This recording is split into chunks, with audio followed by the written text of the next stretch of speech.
This recipe I'm going to give you now is an absolute classic. It's so simple. We've got really humble ingredients. So first of all, get yourself 650 millilitres of tepid water. That means kind of like warmish. And we're going to put that into a large bowl. And I'm going to add 1 sachet of dried yeast. Give it a nice little mix up with a fork. If you want to put a little pinch of sugar in there or a little honey, you can do that as well. It just helps to wake the yeast up. And if you leave it for a couple of minutes, you'll see the bubbles starting. Now those bubbles are carbon dioxide, okay? And that carbon dioxide will become the little bubbles in your spongy bread. And listen, if you haven't got yeast, please don't worry about it. You can make flatbread, fantastic. So we've got 1 kilo of strong flour that we're gonna add into this water. So I'll add most of that kilo, holding just a little bit back, and I'm simply gonna mix it up with a fork. So I'm using a fork at the moment because it keeps your hands clean.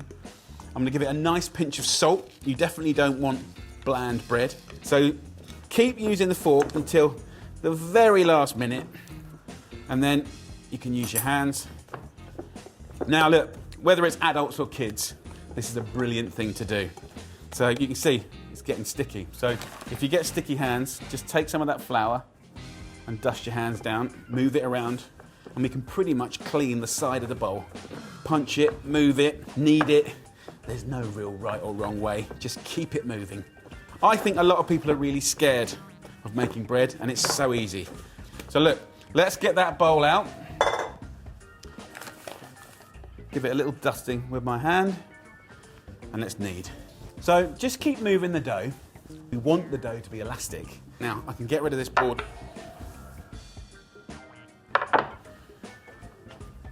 So there's no right or wrong way to knead.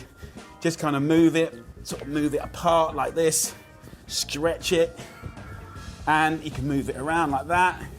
You can pick it up and throw it down. But you know what? If you've got kids, it's a fun thing to do. It's an activity. All the different flavours you can do, the shapes, the sizes. In a tin, on a tray, in a cheesecake mould, little ones, big ones. Do you flavour it? Do you take leftovers and put it inside a bread? Do you do pizza, pizzetta, focaccia, calzone? Like, there's so many different things you can do. And I think now more than ever, it's quite nice to do this. Something that feels really therapeutic. And I know it might sound like I'm being a little bit romantic, but I think if we can achieve anything in these times of change, it's like clawing back some of our reliance on convenience. So look, just keep kneading it. Actually, I can already feel the yeast working. Why? Because it's warm. Now, I think it's had a good knead. I'll give it a little dusting from a height. I'll use my 2 hands just to go underneath it like this. A little bit of flour on top. Just put your hands underneath it like that to create a little ball. And then, my friends, there's your dough. That's going to double in size, like that. It's going to be amazing. Let me show you. So I'll put this in a bowl, like that, and we'll cover it with like a damp cloth. And in about an hour, hour and a half, this will happen. And have a little look. Same quantity, same recipe. Look at that. Very cool. Look at the comparison. So what we want to do is now knock it back, okay? So we'll do that by punching it like that, and you'll see it just like boof, collapse. Now in that hour, hour and a half, it's developed flavour. So more flavour, more texture. I'll let this prove, but let me show you what we want to do to this. Once you've knocked it back, you know, you can just take that out. We'll give it another little short knead, just for a second. You can see all the little bubbles, see? Look at that. So we'll knock that out. Now, this kilo batch of dough is enough to make 2 large loaves. I quite like, you know, using the dough in different ways. So let's turn half of this dough into a sort of rustic loaf, okay? So I'll just slice this in half, like that. Look at the bubbles, guys, look at the bubbles. It smells amazing already. So we're going to use half of this for a lovely loaf. So I'll get a regular tray, give it a little dust. I'll just give it one little knead like this. So as you knock that air out, if you wanted to, you could shape this into anything you want. You could make it into a nice round loaf, or you could plait it, or you could shape it any way you like. I quite personally like making it into a sort of rustic slipper. Just give it a little tap like that and just stretch it. Now we're gonna let that prove again for about half an hour to an hour, and that will double in size, right? So just have a look at it now. You want it to be at least twice as big, at least, and just put it in a draft-free place. Bit of flour on the top like that. I quite like doing it rustic like that because it kind of breaks and puffs up and it just looks really, really rustic. So that I'm gonna leave for an hour.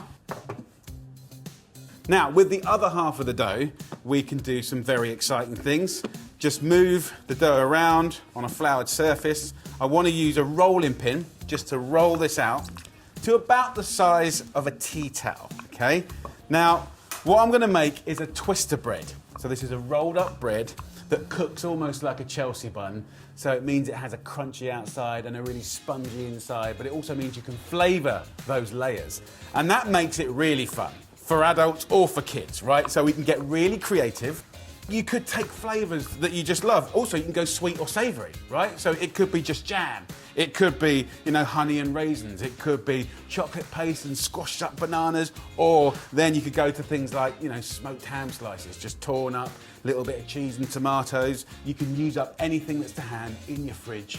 So roll the dough out to the size of like a tea towel. And then you can grab some pesto. It could be the green one. It could be the red one. So get your pesto on there like that, and then just use your hands to roll it out. Look at the colour. So you can really flavour it any way you want, as simple or as flashy as you like, depending on what you've got. I've got some olives here.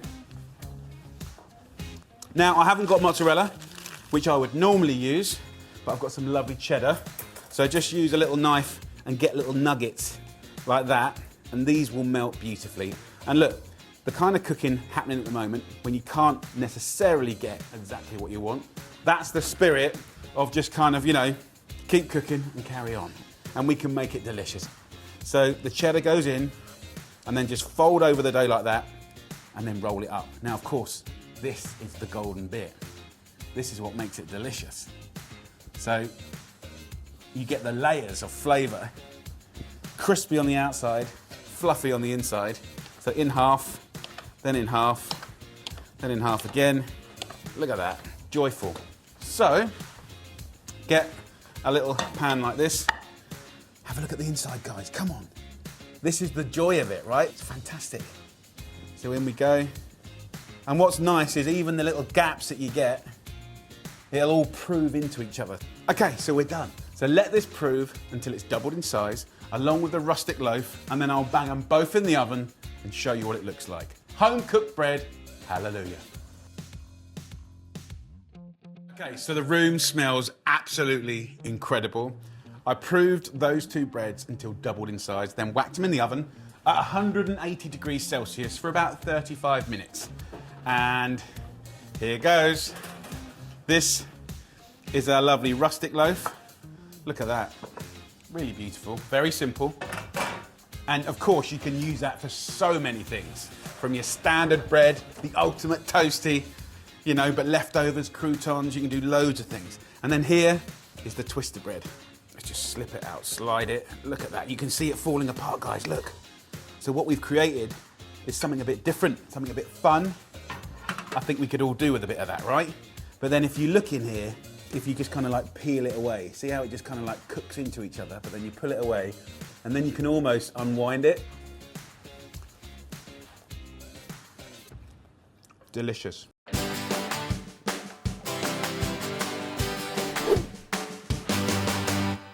I'm going to give you a foolproof recipe for homemade bagels. Absolutely delicious. If you love a bagel, then this is for you. So let's do this. Here I have got 750 grams of strong flour. And then we will make a well in the middle with your hands. So in here, we're going to go in with 450 mils of tepid water. That means lukewarm, blood temperature. And then I want to add the yeast. Now when you buy yeast, it's often, or nearly always, in these little sachets here.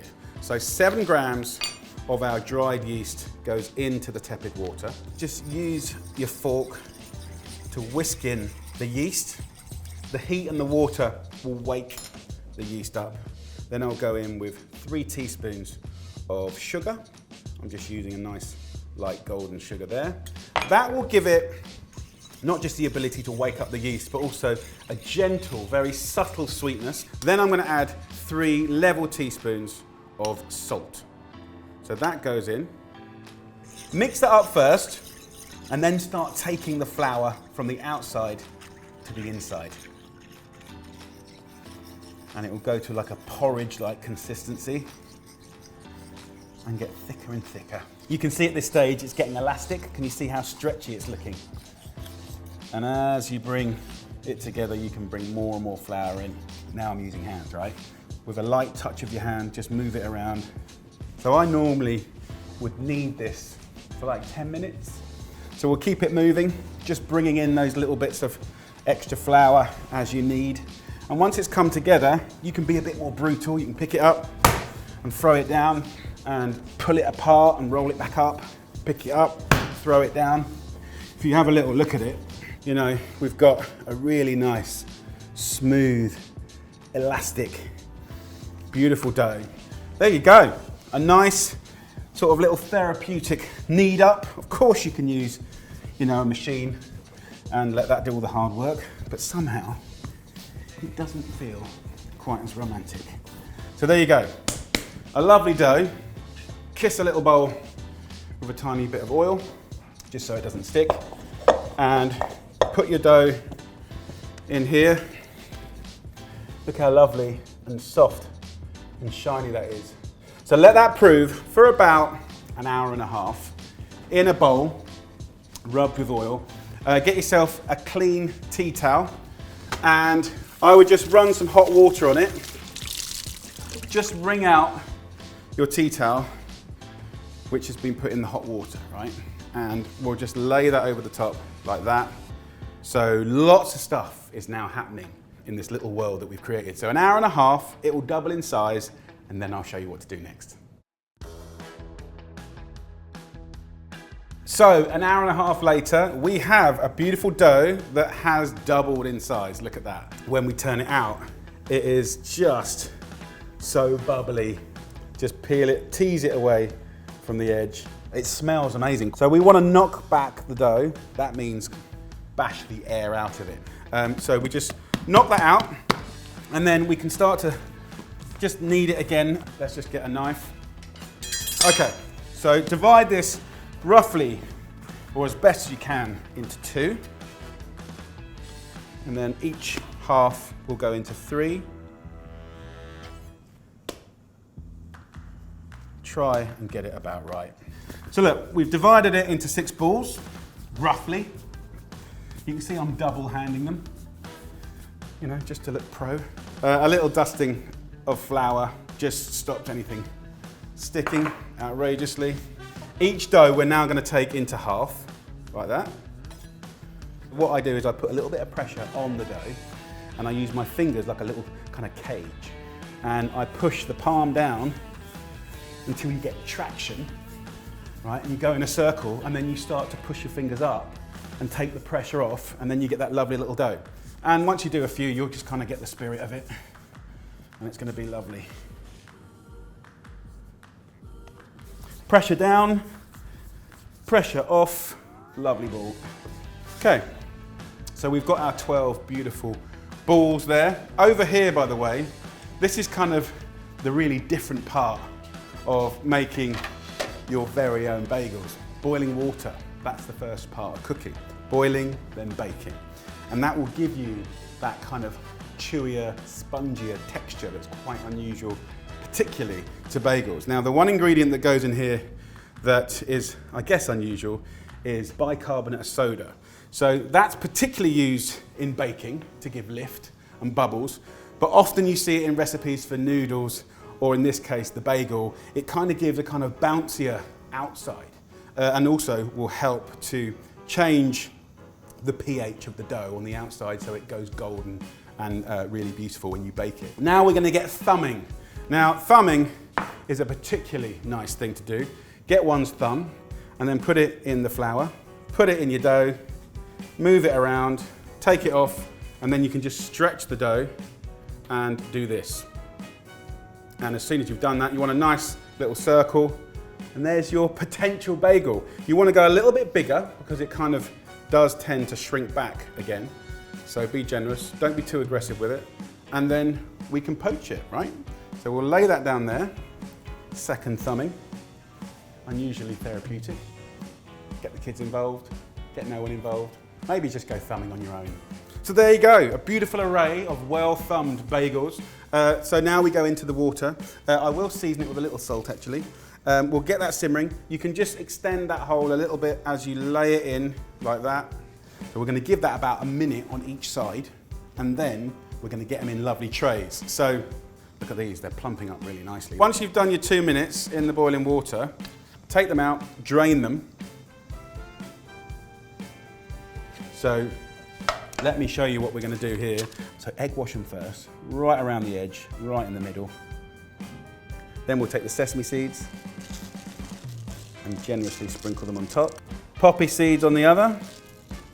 With the lovely sunflower seeds, they are delicious and they have quite robust outer shells.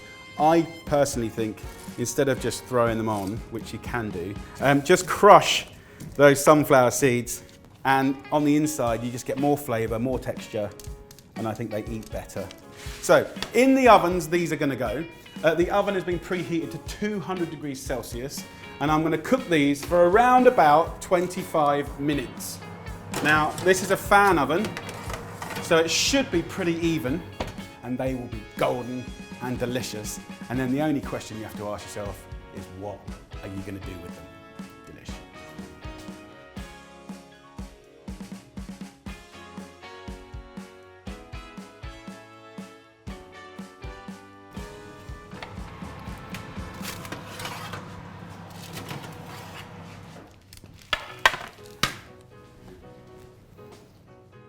So here they are, they absolutely smell amazing.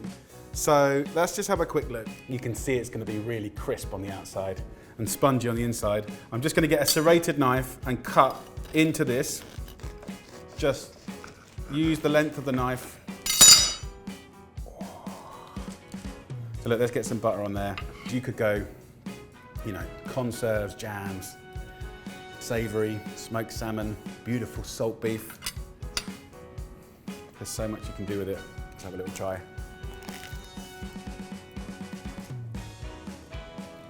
Oh, it's still got the chew, but it's so delicate and elegant and spongy. So good, guys. What are you waiting for? If you want to have a go at making your very own homemade bagels, this is the recipe for you. It's really good fun to make, and I know you're going to just love it. Enjoy.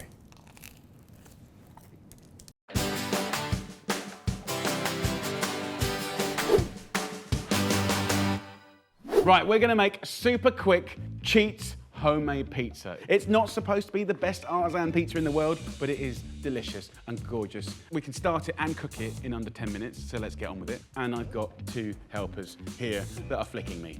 And this could be a nightmare, guys. This could be a nightmare, but this is Petal, my 3rd daughter, and this is Buddy, my 4th daughter, who, she's lovely. I'm not a daughter, I'm a boy. Sorry, I forgot. First up, we're going to have 1.5 cups of self-raising flour. I'm doing it. Try not to have an argument. I did ask her to roll her sleeves up. Apparently that's not very fashion forward.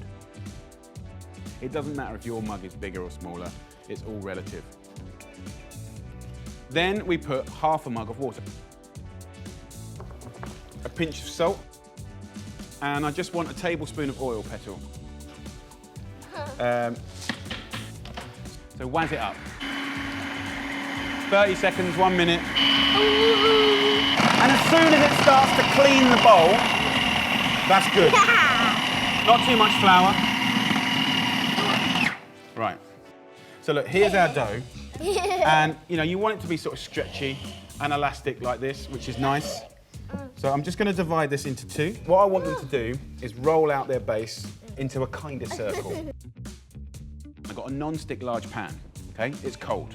So put that on a high heat. I'm gonna turn on the grill. Every now and again, you can make a big batch of hidden veg tomato sauce, and it's great on pizza. It means you're getting lots of the good stuff in them. Buds, I'm gonna take yours. Now I can just drop this into the pan. We're gonna put the tomato sauce, 7 veg, on the pizza base. I'm just gonna back spoon that. Buds, what do you want on your pizza, dude? Mozzarella? You like mozzarella? I want some salami. Okay. Now, one of the things about pizza is restraint. Don't overload it. You want some Parmesan? And I want some of this. What's that? And peppers finished. I want this. Quite nice letting the Parmesan Dad? go around the edge. Dad, I want this. What's that, mate? This, I don't know what it's Oh, called. prosciutto. There's me talking about restraint. He's making me. Okay. I want it So a bit- everywhere. Okay. Well, I'm trying to tell people about restraint, buddy, and you say you want it everywhere. Basil, oregano. Basil and oregano. Oh, fair enough. Amazing flavour. Really, really nice. And that'll go straight now under the grill. Right. 2 more minutes. Done. Petal, this is a slightly thicker pizza, okay? We're gonna go into the pan. These little finger marks in here are gonna trap the sauce. So go a little bit more generous on the sauce. Dad, I need a toilet. Oh, God. Okay. That boy is the death of me. He will go to the toilet anywhere. Anywhere. There's not a place. If I introduced him to the Queen, he'd go, just a minute, ma'am. And he'd just take a slash anywhere. Anywhere. There's nowhere he hasn't been to the toilet. Dude, that is my life right there. He just sprinkle where he wants to. And also, he thinks, etiquette would say that I cut that out. I'm leaving that in for all the parents out there, because you parents are all going, yeah, I've got one of those too. You all right, mate? Wash your hands.